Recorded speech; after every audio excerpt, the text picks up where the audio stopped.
Il était une fois un bonhomme qui s'appelait Petson. Hein? Ah oui, Petson, c'est moi. Il avait un chat qui s'appelait Findus. Bah oui, naturellement, je m'appelle Findus. Tout le monde sait ça. Ils habitaient dans une petite maison rouge, avec à l'extérieur un atelier de bricolage, un poulailler, un bûcher, un cabinet de toilette et un jardin. Tout autour, des prés, des champs et un peu plus loin, la forêt.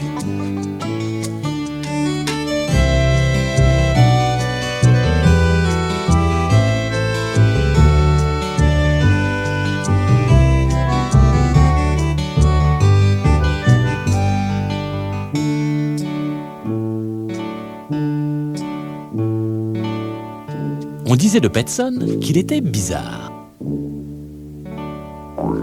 Les gens parlent tellement que l'on ne sait plus que croire.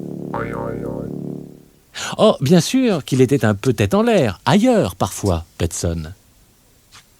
Il n'était pas comme tout le monde, non. Il était toujours seul et parlait avec son chat. Mais si ça n'avait été que cela... Non, c'était surtout ce que Gustafsson avait raconté. Cette histoire de pâte à crêpes. Que Petson était passé par-dessus le toit pour aller au magasin, qu'il avait attaché un rideau au bout de la queue du chat. Gustafsson l'avait vu de ses propres yeux. Il n'y avait aucune raison d'en douter. Pour faire des choses pareilles, il faut bien être un peu bizarre, non ? Ces drôles de choses qui faisaient tant jaser se passèrent le jour de l'anniversaire de Findus. Findus avait 3 anniversaires par an. Simplement parce que c'était plus amusant comme cela. Et à chacun de ses anniversaires, Petson lui faisait un gâteau de crêpes à la crème.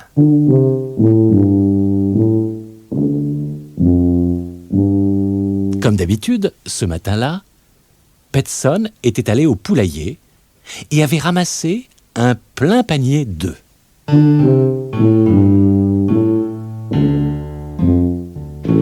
Il s'était installé sur le banc près de la porte d'entrée et les astiquait.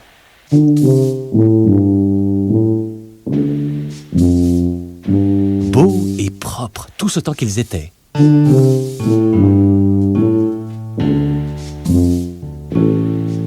Car Petson voulait être un bonhomme comme il faut. Findus, lui, faisait les 100 pas sur le banc, attendant avec impatience de commencer le gâteau.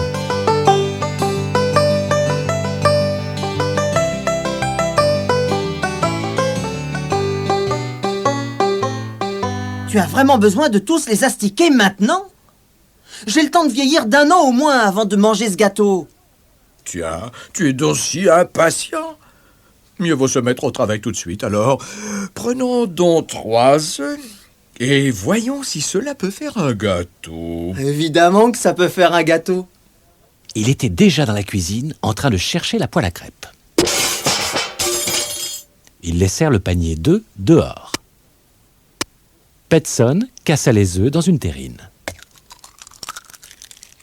Il nous faut du lait, du sucre, une pincée de sel, du beurre et de la farine. Il sortait les ingrédients du garde-manger. Mais la farine était introuvable. Où est donc la farine? C'est toi qui l'as mangée, Findus? Mais non, j'ai jamais mangé de farine, moi. Alors ce doit être moi. Petson se gratta pensivement le nez. Il regarda encore 3 fois dans le garde-manger, dans la cuisinière à bois, dans la penderie et dans le coffre de la cuisine. Mais ne trouva pas de farine. Il ne me reste plus qu'à prendre mon vélo et à aller en acheter au magasin. Attends-moi ici, je reviens tout de suite. Petson se dirigeait vers son vélo bleu. Mais le chat n'avait pas envie d'attendre et il arriva au vélo avant le vieux bonhomme. Au moment où Petson allait prendre son vélo pour partir, il s'aperçut que son pneu arrière était crevé. Qu'est-ce que c'est que cela maintenant? C'est toi qui as mordu dans mon pneu, Findus? Mais Je n'ai jamais mordu dans un pneu, moi. Alors ce doit être moi. Petson se tirait l'oreille pensivement. Mais ce n'est pas grave. Je vais vite arranger cela. Attends-moi ici. Je vais juste aller à l'atelier chercher quelques petits outils pour réparer la crevaison. Ensuite, j'irai acheter de la farine et nous pourrons continuer ton gâteau de crêpes à la crème. Mais le chat n'avait pas envie d'attendre. Et il arriva le premier à l'atelier. Alors que Petson allait ouvrir la porte, il s'aperçut qu'elle était verrouillée et que la clé avait disparu. Et qu'est-ce que ça veut dire alors? Cette porte-là n'est jamais verrouillée. C'est toi, Findus, qui a caché la clé. Mais je n'ai jamais caché de clé, moi. Alors ce doit être moi. Quelle déveine alors. Petson se grattait pensivement l'œil. Il regarda par la fenêtre, au cas où. Puis, il essaya encore d'ouvrir la porte. Elle était toujours fermée. Findus, la patte pointée vers le fond du puits, l'appela en sifflant. Petson le rejoignit à grands pas. Non mais, regarde-la. La clé au fond. Comment a-t-elle pu atterrir là? Et comment vais-je la remonter? Se tirant la lèvre, il médita un long moment. Puis, une idée lui secoua le corps. Je sais. En attachant un crochet au bout d'une longue tige en bois, je devrais pouvoir la repêcher. Tu as une longue tige en bois, Findus? Je n'ai jamais eu de longue tige en bois, moi. Alors je dois bien en avoir une quelque part. Petson se grattait le chapeau. Attends-moi ici, je vais en chercher une. Quand j'aurai repêché la clé, nous irons chercher les outils à l'atelier pour que je puisse réparer le vélo. Puis j'irai acheter de la farine, comme ça nous pourrons continuer de faire ton gâteau de crêpes à la crème. Mais le chat n'avait pas envie d'attendre. Et il arriva le premier pour la chercher. Petson et son chat cherchèrent partout une longue tige en bois. Dans le poulailler, derrière l'atelier, dans le jardin, dans le bûcher, derrière le canapé du salon et dans le garde-manger. Mais pas de tige en bois. Petson se souvint tout à coup qu'il avait une canne à pêche dans le grenier au-dessus de l'atelier. Une canne à pêche fera l'affaire. Ah, mais il faut d'abord que j'aille chercher l'échelle, que je monte sur le toit et que je rentre au grenier par la lucarne. Mais l'échelle était derrière le bûcher, dans le pré d'Anderson, où son terrible taureau dormait, la tête reposée sur l'échelle. Donc, je ne peux pas prendre l'échelle. Si je le réveille, il va être fou de rage. Il faut trouver un moyen pour le faire bouger de là. Mais lequel? Petson se tirait la barbe.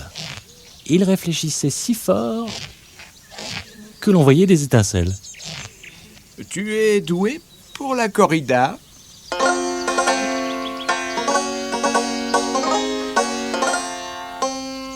Oh non! J'ai jamais joué au torero, moi. C'est bien dommage. Parce que si on ne peut pas faire partir le taureau de là, je ne peux pas prendre l'échelle et aller chercher la canne à pêche, remonter la clé du fond du puits. Je ne peux pas rentrer dans l'atelier et prendre les outils pour réparer le vélo et aller chercher de la farine, donc. Pas de gâteau de crêpes à la crème. Et un anniversaire sans gâteau de crêpes à la crème n'est pas un anniversaire. Tu es bien d'accord? Findus resta silencieux un moment. En y réfléchissant bien, il m'est arrivé de pourchasser une vache ou deux. Je ne devrais pas avoir de problème pour faire bouger ce vieux taureau, à condition qu'il marche au jeu, évidemment. Oui, c'est bien ce qui me semblait. À l'heure qu'il est, rien que de penser au gâteau te met l'eau à la bouche. Petson gratouillait le chat avec malice. Mais il ne serait pas impossible non plus que même le chat le plus rapide du monde soit un peu paresseux parfois. Je vais aller chercher quelques trucs à la maison pour réveiller ce taureau. Attends-moi ici, je reviens tout de suite.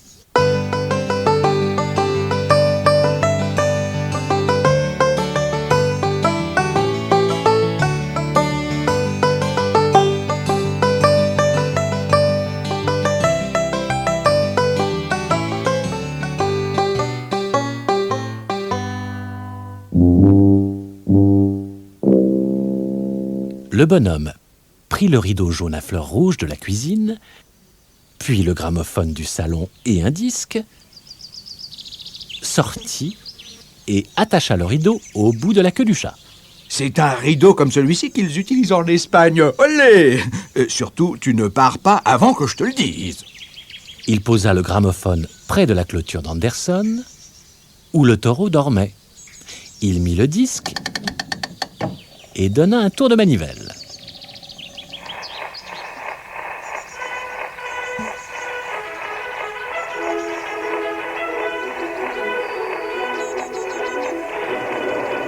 Ça réveillerait n'importe qui.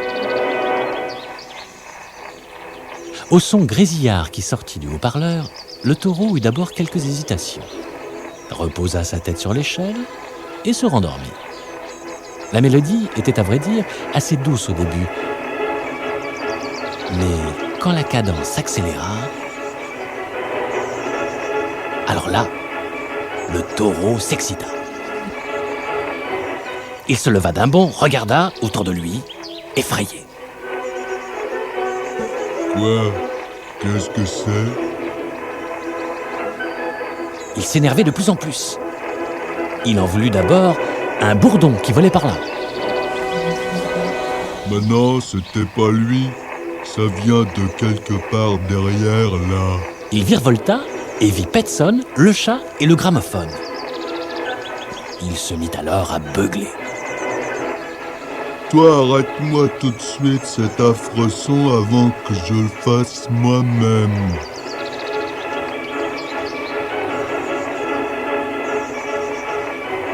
Les cornes en avant, il assura son point d'appui en se balançant d'avant en arrière.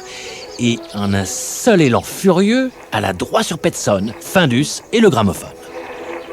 Maintenant, cours aussi vite que tu le peux. Findus détala comme une comète. Le rideau jaune à fleurs rouges battant au bout de la queue. Dès que le taureau l'aperçut, il fit demi-tour et partit aussitôt à sa poursuite. Mal réveillé, hors de lui, il était persuadé que ce son horrible venait du rideau. Quand ils eurent parcouru la moitié du pré, Petson se dépêcha de passer sous la clôture, alla vite chercher l'échelle et repassa aussi vite de l'autre côté. À ce moment-là, le chat arriva à la vitesse de l'éclair, le rideau jaune toujours accroché à sa queue. Le taureau, qui n'en pouvait plus après cette course-poursuite, s'était arrêté, haletant à l'autre bout du pré, ne comprenant pas vraiment ce qui s'était passé. Il est passé par ici, il repassera par là. Mais Findus, pris dans sa course vertigineuse, ne put s'arrêter avant le banc sur lequel étaient posés les œufs et le rideau s'enroula autour du panier. Tous les œufs s'écrasèrent par terre et une grande bouillasse. Petson se prit lui aussi les pieds dans le rideau et s'étala de tout son long dans cette mélasse d'œufs brouillés. Mélasse de mélasse. Petson jura à n'en plus finir, se releva péniblement et jeta un regard furieux à cette gadouille. Et pourquoi est-ce que tu as mis ce panier sur ce banc, Findus? Regarde un peu de quoi j'ai l'air maintenant. Mais je n'ai jamais mis d'œufs sur un banc, moi. Alors, ce doit être moi. Oh, oh, oh. Puis il se calma. Après tout, c'était l'anniversaire de Findus. C'en est trop. Il faut que je nettoie un peu avant de commencer ce gâteau de crêpes à la crème. Parce que je suis un bonhomme comme il faut, moi. Il prit une pelle et jeta la gadouille dans un seau à ordures. C'est à ce moment-là que Gustafsson arriva. Il regardait avec intérêt la mélasse. « Salut, Petson. Tu bosses, comme toujours. » Ah, aujourd'hui? Pas vraiment, non. En réalité, nous fêtons l'anniversaire de Findus, alors. Comme tu le vois, je suis en train de faire une pâte à crêpes. Je pensais nous faire un vrai gâteau de crêpes à la crème. Il ramassa la dernière pelle de gadouille. Là, voilà. Il s'étira et s'essuya les mains sur son pantalon. Il sentit alors qu'il était tout collant d'œufs. Allons, je peux bien y laisser un pantalon. Il a plus de 30 ans dans la pâte. Tant qu'à fêter son anniversaire 3 fois par an, autant le faire correctement. Il mélangeait le pantalon à la pâte. Gustafsson ne pouvait que constater ce qu'il voyait dans le seau à ordures. Une pâte à crêpes. Il jeta un coup d'œil discret sur Petson. Le pauvre vieux avait dû devenir fou. Mieux valait faire comme si de rien n'était. Un gâteau de crêpes. À la crème. Ah oui, pour le chat et toi.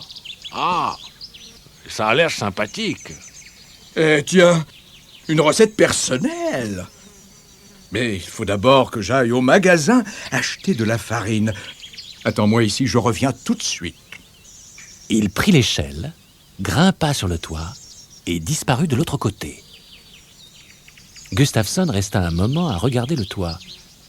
Puis, il jeta un coup d'œil dans le seau à ordures et sur le chat qui faisait impatiemment les 100 pas sur le banc. Puis, sur le rideau attaché au bout de sa queue.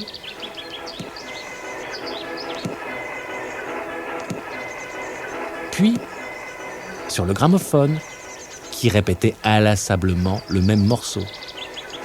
Puis, encore sur le toit.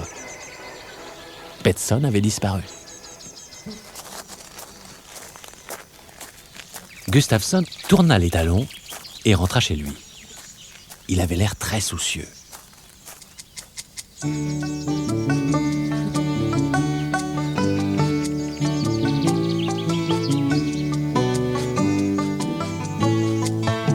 Depuis ce jour-là, tout le monde dans les environs dit de Petson qu'il est fou.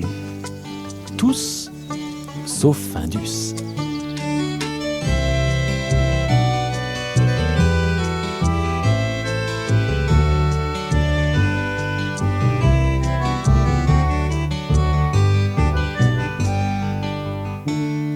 Après que le bonhomme fut passé par la lucarne pour arriver au grenier, il avait pris la canne à pêche, était redescendu, avait attaché un crochet au bout, avait repêché la clé, était allé ouvrir la porte de l'atelier, avait ramené les outils, réparé la crevaison et était allé acheter de la farine et un pantalon neuf. Puis, il était revenu à la maison et avait fait un bon gâteau de crêpes à la crème pour Findus.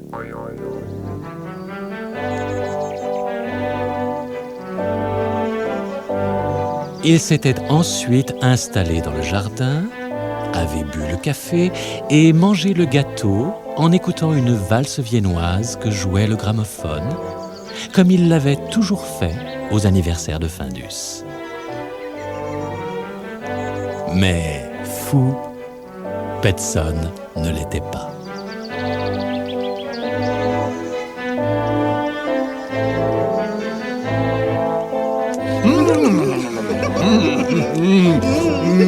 Qu'est-ce que tu en dis?